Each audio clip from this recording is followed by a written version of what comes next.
नमोस्तु नमोस्तु नमोस्तु नमो ओरियंताणं नमो सिद्धाणं नमो ऐरियाणं नमो वज्रायणं नमो लोये सोवसावणं ओंकार बिंदु संयुक्तं नित्यं ध्यायन्ति योगिनः कामदं मोक्षदं चैव ओंकाराय नमो नमः।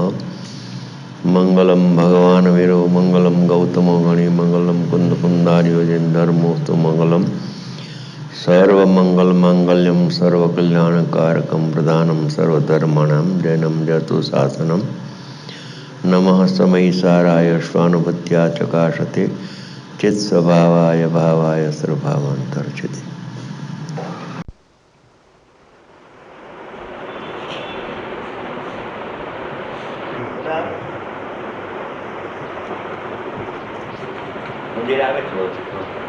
પોતાની મેળે ઘણું વાંચે છે, ઘણું 2-3 કલાક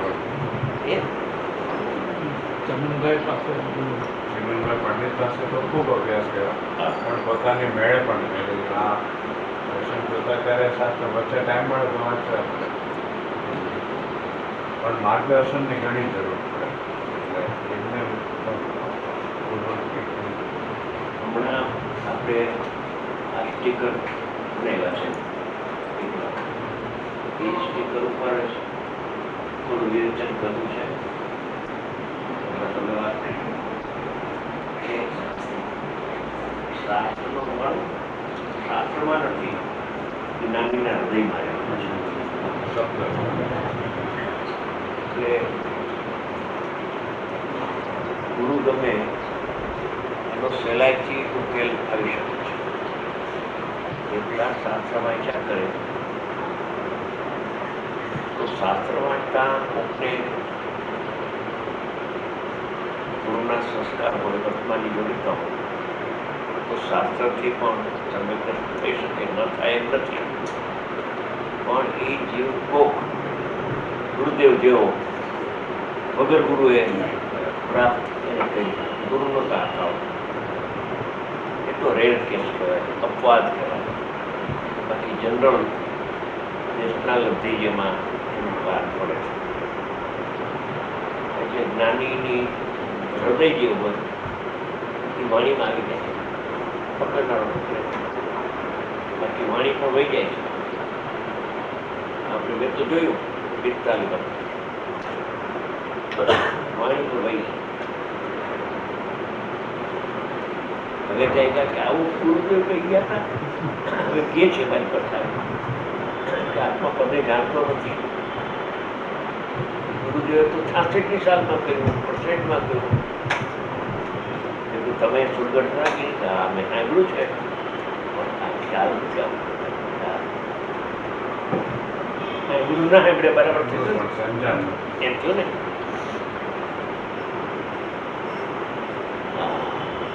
પર્યાય સહિતની કેટલી તીવ્રતા છે જીવને.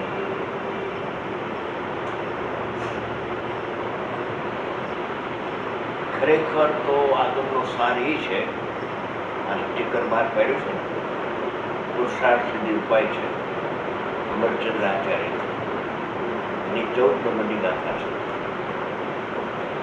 એમાં તેઓ શ્રી ફરમાવે છે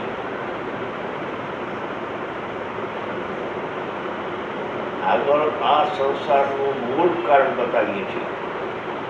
આજે સંસાર એટલે વિચાર 4 ગતિમાં રખડવાનું મૂળ કારણ અમે બતાવીએ છીએ. મૂળ કારણ શું છે? મૂળમાં ભૂલ ક્યાં રહી જાય છે જીવની? શાસ્ત્ર વાંચ્યા પછી, શાસ્ત્ર સાંભળ્યા પછી ભૂલ ક્યાં રહી જાય છે એ ભૂલ આમાં ચોખ્ખી બતાવી છે. આમાં સંસ્કૃતની જરૂર નથી, વ્યાકરણની જરૂર નથી, પંડિત થવાની જરૂર નથી. એવું સાદું સેદું આમાં એક શ્લોકમાં આખો સાર ગયો. દુઃખનું મૂળ શું છે આમાં છે. હવે એ શ્લોક જ આપણે એનો અર્થ કરીએ છીએ. અનુયાત એ રીતે આ આત્મા કર્મોના કરેલા રાગાદિ અથવા શરીરાદિ કર્મો એટલે દ્રવ્ય કર્મ, જેમાં નિમિત્ત થાય છે, તેથી તેને કર્મકૃત કહેવાય. જે તો પર્યાયકૃત રાગાદિ છે એ અજ્ઞાનીની પર્યાયમાં રાગ થાય છે, તો ઉપચારથી અજ્ઞાની આત્મા એને કરે છે એમ કહેવાય. નિશ્ચયથી તો પર્યાયનો કરતા પર્યાય ષટકારક એમાં થાય છે. ઉપાદાનપણે તો રાગનો કરતા રાગ જ છે, પણ નિમિત્ત કરતા એમાં કર્મનો ઉદય છે. કર્મના ઉદયનું નિમિત્તને મુખ્ય કરીને એને કર્મકૃત કહેવાય. રાગ જીવકૃત ન કહેવાય, કેમ કે જીવના આશ્રય રાગ થતો નથી. રાગ થાય છે એ ચોક્કસ છે. રાગ પર્યાયમાં નથી થતો એ વાત નથી. પર્યાયમાં રાગ થાય છે, એ જીવકૃત છે કે કર્મકૃત, એનું સ્પષ્ટીકરણ થવું જોઈએ. કે રાગ છે એ વિકાર છે, કસાય છે, કસાયની મૂળતા છે, તીવ્રતા એ પરના લક્ષ્ય થાય છે. કર્મના ઉદયમાં જોડાઈ અહીંયા લક્ષ્ય કરે ત્યારે અહીંયા પર્યાયમાં રાગ થાય છે. એ કર્મકૃત રાગ જે થયો થઈ તો ગયો, એનાથી આત્મા સહિત છે કે રહિત છે, બસ એટલું જ નક્કી કરો એટલે મોક્ષ થઈ જાય.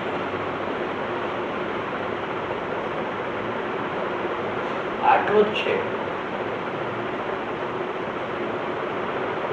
બીજું કઈ વધારે નક્કી કરવાનું નથી.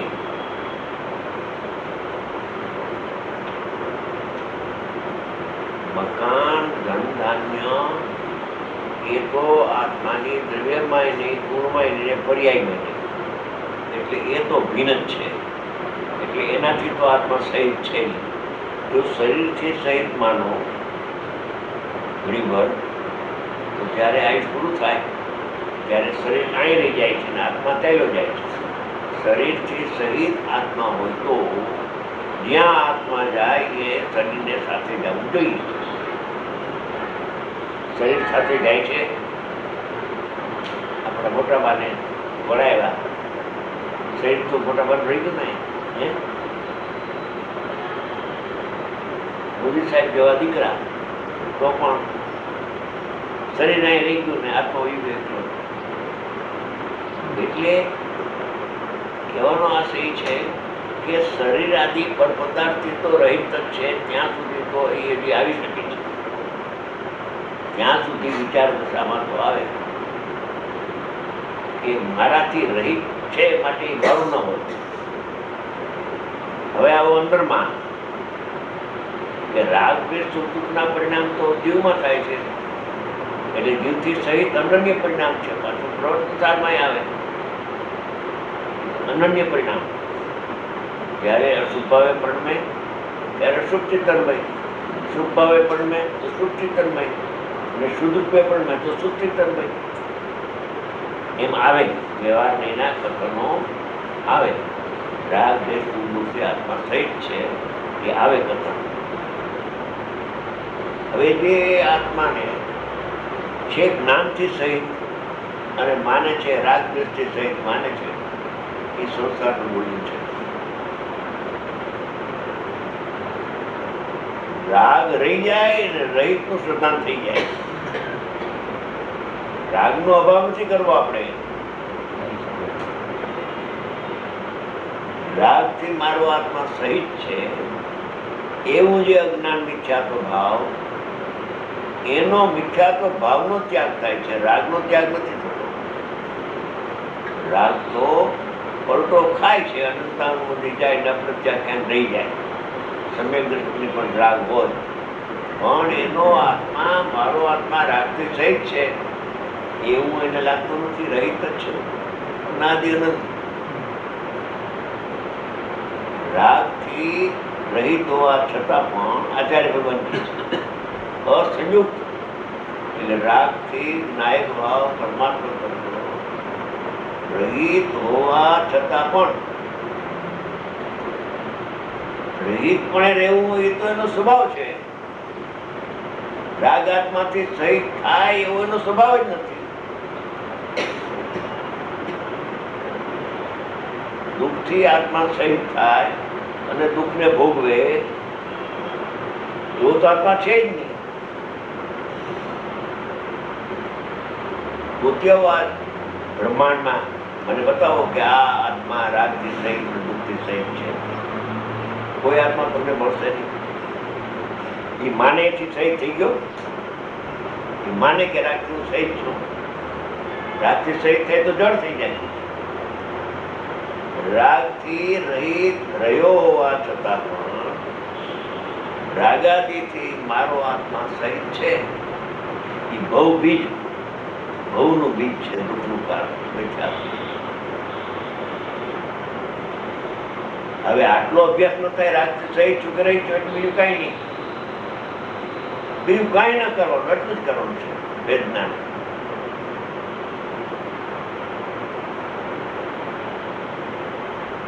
આમ તો હારું સહેલું લાગે છે, પણ નિષેધ ક્યાં આવે તને કે રાગ આત્મામાં થાય જ નહીં? શું કહ્યું? હવે રહિત તો પાઠ ચાલે છો, સહિત તો માની બેઠો છે.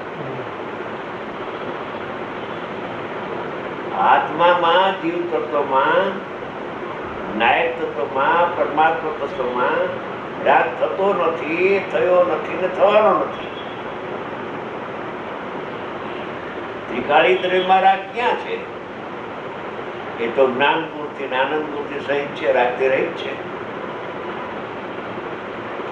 રાગના સદભાવ વખતે રાગથી રહિત આત્મા રહેલો છે. એટલે રહેલો છે એટલે અંતરદ્રષ્ટિથી રાગથી રહિત આત્માનું જ્ઞાન થઈ જાય. રાગથી રહિત છે માટે આત્માની સન્મુખ થતા આત્મા રાગથી રહિત છે એવું એને ભાન ને જ્ઞાન થઈ જાય છે. એનું નામ સમ્યક દ્રષ્ટિ છે. જો રાગથી સહિત થઈ ગયો હોય તો આત્માની સન્મુખ થતા રાગથી સહિત નું જ્ઞાન થવું જોઈએ. એમ તો થતું નથી, કેમ કે રહિત છે.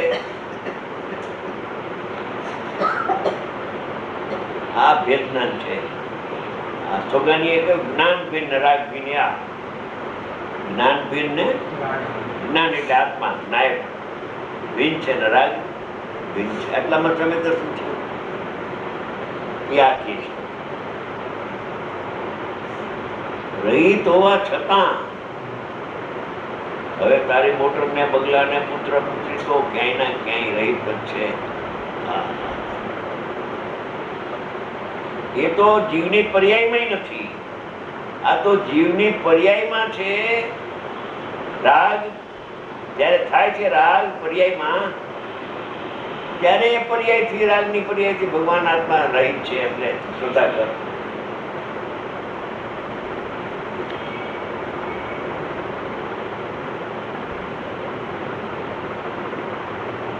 કરતા બુદ્ધિ કેમ રહી ગઈ? રાગથી સહિત માને છે, પુન પાપના પરિણામથી સહિત માને છે, એના તો ધર્મ માને સહિત જ માન્યતા રહી ગઈ. એ બહુનું બીજ છે. રાગાદિ અથવા શરીરાદિ ભાવોથી સંયુક્ત ન હોવા છતાં, એટલે સહિત ન હોવા છતાં, એટલે રહિત હોવા છતાં, નાસ્તિથી રહિત હોવા છતાં, તો રહિત રાગથી રહિત તો ક્યારે થાય? કે સિદ્ધ પરમાત્મા થાય ત્યારે. જ્યાંથી સંસારી હોય એને તો રાગથી સહિત જ હોય ને.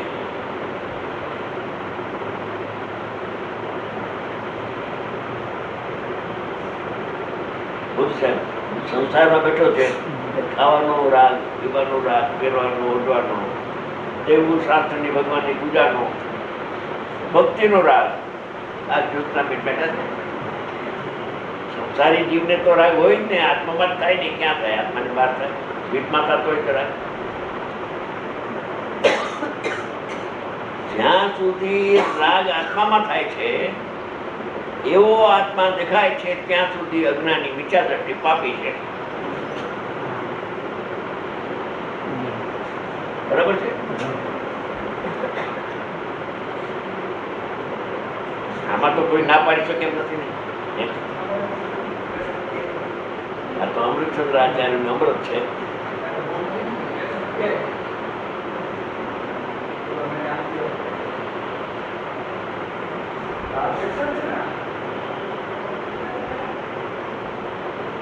છે કોઈ?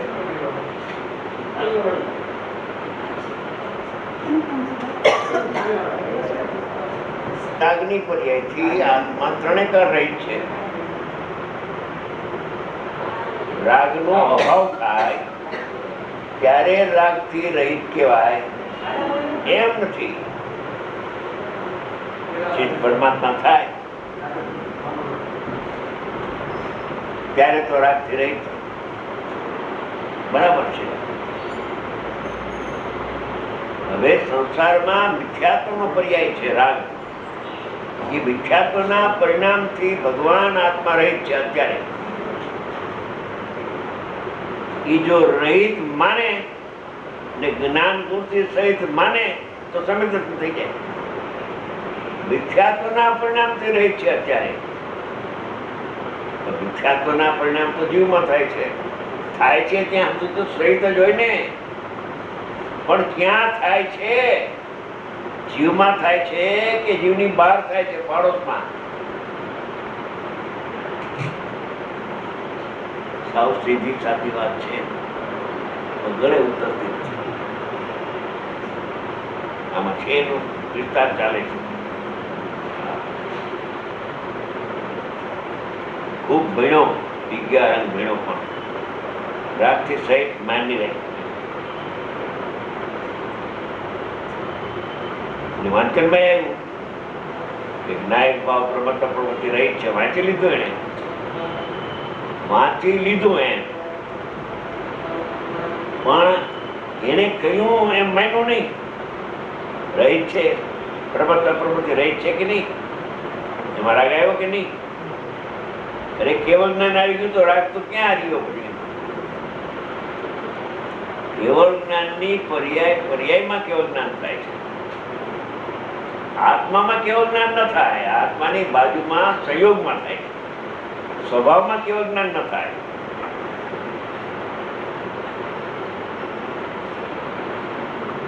કેવળ જ્ઞાન પર્યાયનું ધર્મ છે, દ્રવ્યનો નથી.